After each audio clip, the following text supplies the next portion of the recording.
Hi there, this is Vanessa Warwick welcoming you to this interview with virtual or part-time finance director Edward Tudor.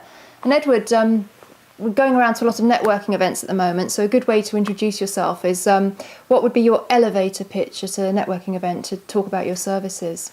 My elevator pitch is that I find the cash you've lost in your balance sheet and get it back into your bank account. But obviously there's a lot more to that than that.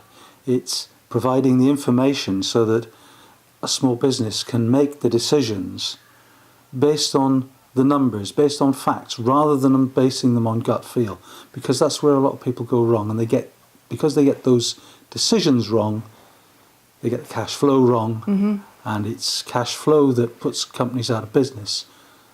Usually they're very profitable, but it's getting the cash flow right. Absolutely. Cash flow is the lifeblood of any business and it must be the main focus. Now, finance directors are usually associated with very large corporate companies and institutions. Under what circumstances can a finance director add value to a smaller company? Well, I think it can add value to any small business. But you don't need to have someone full-time. You can have someone like me come in and do a specific thing. So it might be that if you're going for funding, you might need to do a business plan. Now, if you're going to do a business plan, you need to tailor that business plan to the sort of organisation you want to get the money from. Of course. So if you're doing it for a bank, then that's more likely to be a cash flow thing, and they're going to want to see that they've got assets that can match the amount of money that they're lending to you. If it's for let's say an angel investor or a venture capitalist, they will be more interested in the executive summary. You've got to do all the numbers and have everything there as well, but they're much more interested in that, and they're looking at the stability points and getting out in 3 to 5 years' time with a substantial growth. And I'm sure that having a finance director in your team, even if it is an outsourced position, it does give credibility to a business as well, doesn't it? Well, yes, it does, because if you've got a qualified finance director, it adds much more weight when you're going to the bank or going to an investor. But it also means that you can bring that person in you've got that expertise on tap. So it can be brought in as needed. So you don't need someone there all of the time, just as required. So it's very, very flexible arrangement, really. Absolutely, people can yeah. bring you in as and when they need you for specific projects, or they can have you permanently on tap but not have to pay a full-time situation kind That's of thing. right, and you're not paying things like national insurance and all the other on-costs that you would have with an ordinary employee. You're buying in the expertise. The same way that you would, if you have a running tap in your house, you'd go and get a plumber to come in and fix it. You've got something that you need, some financial information out of your accounting system, and you can't get it out. I can. So I can get it out and give you that information, and then put systems in place for you to get that information out on a regular basis. Fantastic. So who would be your ideal client? What kind of people do you work with?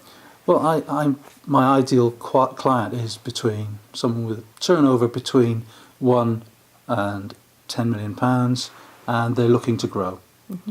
But the other thing I do is look at businesses where you've got someone who wants to retire, and you want to groom that business so that you want it to market it, so you can sell it, so that you can use that as your pension. So you need to groom the business so that it's a very saleable product. So that someone can come in, see the value that you've got in the business, and see the potential for growth. And you need to have both of those there, so that you've got the succession plan, and you've got also, a lot of small businesses have, to a certain amount, a fair amount of director's expenditure in it. All of that's got to come out. It's got to look and be absolutely clean, so that when the new person takes it over, they can see where they're going with it. They've got a plan, they've got a growth, bit like when you buy a franchise, you've got a plan and a growth from that. If you're taking over a business, you've got a business that's already running, but you want to take it on, and whoever is buying it is buying it for the future profits and the future cash flow. And they've got to be able to see that clearly in everything that's Absolutely. happened so far. I think it's true to say that we are in very, very challenging times in business because of the economic conditions in the world, actually, not just in the UK.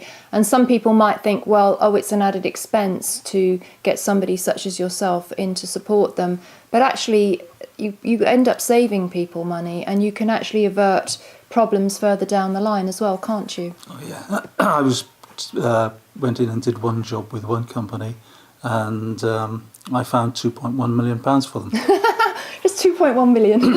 Yeah, and the good thing about that was it came back from the VAT man. Fantastic. Other businesses, I went into a company. I was doing a transfer from one invoice discounter to another, and while I was in there, I discovered that their accountant had been overpaid by £4,000. So that certainly took care of my fees. Oh, absolutely. Well, if you can actually make more money back from them than what it cost for them to have you in the business, of course, that's fantastic. Well, that's usually the case, because it's knowing what you can claim in expenses and making sure that you're paying things correctly. Mm-hmm. Absolutely. So I do have a financial control questionnaire which runs through all of the sort of things that you should be controlling in your business. And if anybody wants a copy of that, go to my Academy page, send me a message, and I'll send them a copy. Fantastic. Now, we do respect that people have a choice who they work with. What would you like to say? Why should people work with Edward Tudor? Because I can help them grow their businesses. Mm-hmm. Or in these times, survive. Yes. Fantastic. Thank you very much, Edward. It's been nice talking to you. Thank you, Vanessa. That's Edward Tudor, part-time or virtual finance director.